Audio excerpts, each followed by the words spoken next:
మన మర్రి golden diamonds లో మీరు కొనే ఆభరణాలపై నో జీఎస్టీ, కేవలం 1% నుండి 11% వరకు మాత్రమే గల VA, ఆపై జీరో మేకింగ్ ఛార్జెస్ ఇంకా నో జీఎస్టీ.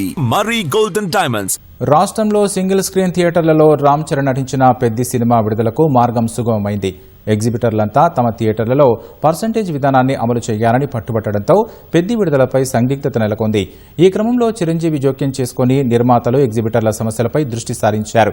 2 రోజులుగా ఈ వ్యవహారాన్ని కొలికి తీసుకొచ్చే ప్రయత్నం చేస్తూ ఎగ్జిబిటర్లకు హామీ ఇచ్చారు.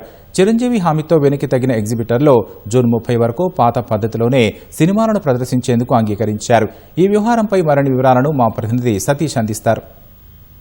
తెలుగు చలనచిత్ర పరిశ్రమలో గత కొంతకాలంగా నెలకొన్నటువంటి పర్సెంటేజీ వివాదానికి పులి స్టాప్ పడింది. చిరంజీవి జోక్యంతో ఒక మెట్టు దిగినటువంటి ఎగ్జిబిటర్లు ఇక పాత పద్ధతుల్లోనే అద్దె రూపంలోనే పెద్ద సినిమాను ప్రదర్శిస్తామని, ఇకపైన జూన్ 30 వరకు తమ థియేటర్లలో పాత పద్ధతుల్లోనే సినిమాలను ప్రదర్శిస్తామని స్పష్టం చేస్తూ ఒక అధికారిక ప్రకటన విడుదల చేయడం జరిగింది. అయితే ఇందులో కూడా కొన్ని షరతులు విధించారు. తెలుగు ఫిలిం ఛాంబర్ ఆధ్వర్యంలో ఏర్పాటు చేసినటువంటి ప్రత్యేక కమిటీ పర్సంటేజీ విధానానికి సంబంధించి జూన్ 30 లోపు తుది నిర్ణయం తీసుకోవాలి. ఆ పర్సంటేజీ ఏ విధంగా ఇవ్వబోతున్నారనేది కూడా జూన్ 30 లోపు నిర్ణయం తీసుకొని జూలై 3 నుంచి అమలు చేయాలని కూడా కోరడం జరిగింది. జూలై 3 నుంచి తప్పనిసరిగా తమ థియేటర్లో పర్సంటేజీ విధానంలో మాత్రమే సినిమాలను ప్రదర్శిస్తామని కూడా స్పష్టం చేస్తూ అధికారిక ప్రకటన విడుదల చేయడం జరిగింది.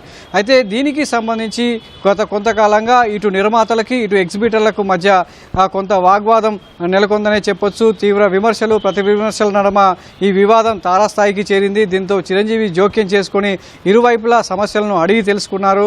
దీంతో తెలుగు ఫిలిం ఛాంబర్ ఆధ్వర్యంలో కూడా ఇప్పటికే 21 మందితో ఒక ప్రత్యేక కమిటీ ఏర్పాటు చేసి పర్సంటేజీ విధానం ఏ విధంగా ఉండాలి, ఇప్పటికిప్పుడు పర్సంటేజీ విధానాన్ని అమలు చేయడం సాధ్యం కాదు. ఎందుకంటే కోట్లాది రూపాయలు వెచ్చించి భారీ బడ్జెట్ సినిమాలు నిర్మించినటువంటి దృష్ట్యా పర్సంటేజీ విధానం ఇప్పటికిప్పుడు ఇవ్వడం అనేది కుదరని పని అని కూడా నిర్మాతలు తేల్చి చెప్పడం జరిగింది. వాటికి మినహాయింపు ఇస్తూ ఏదైతే కట్ ఆఫ్ డేట్ నిర్ణయించారో ఆ తర్వాత వచ్చేటువంటి సినిమాలకు పర్సంటేజీ కోరడం సమంజసంగా ఉంటుందని కూడా సూచించారు. దానికి ఎగ్జిబిటర్లంతా కూడా అభ్యంతరం వ్యక్తం చేస్తూ 2008 నుంచే మేము పర్సంటేజీ విధానం కావాలని కోరుతున్నాము. నిర్మాతలంతా తీవ్ర జాప్యం చేస్తూ తమకు నష్టాలను కలిగించే విధంగా ఉన్నారు. దీంతో సింగిల్ స్క్రీన్ థియేటర్లన్నీ మూతపడే పరిస్థితి ఉన్నాయని కూడా ఆవేదన వ్యక్తం చేస్తూ పెద్దల దృష్టికి తీసుకురావడం జరిగింది. దీంతో చిరంజీవి జోక్యం చేసుకుని ఇరువైపుల సమస్యలను అడిగి తెలుసుకుని ఒక సమస్యకు సామరస్యపూర్వకంగా పరిష్కరించే విధంగా చొరవ తీసుకోవడం జరిగింది. దీంతో ఏదైతే తెలుగు ఫిలిం ఛాంబర్ ఆధ్వర్యంలో ఏర్పాటు చేసినటువంటి కమిటీ తీసుకునే నిర్ణయాలు కావచ్చు, సమావేశాలను ఎప్పటికప్పుడు పర్యవేక్షిస్తూ పర్సంటేజీ విధానాన్ని అమలు చేసే విధంగా తాను చూస్తానని స్పష్టమైనటువంటి హామీ ఇవ్వడంతో ఎగ్జిబిటర్లంతా కూడా దిగివచ్చి ఇక జూన్ 30 వరకు విడుదలయ్యేటువంటి సినిమాలను అద్దె ప్రాతిపదికన పాత విధానంలో మాత్రమే ప్రదర్శిస్తాము.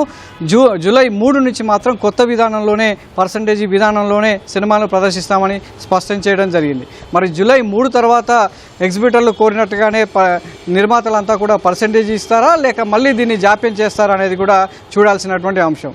కెమెరామెన్ శ్రీధర్తో సతీష్, ఈటీవీ న్యూస్, హైదరాబాద్.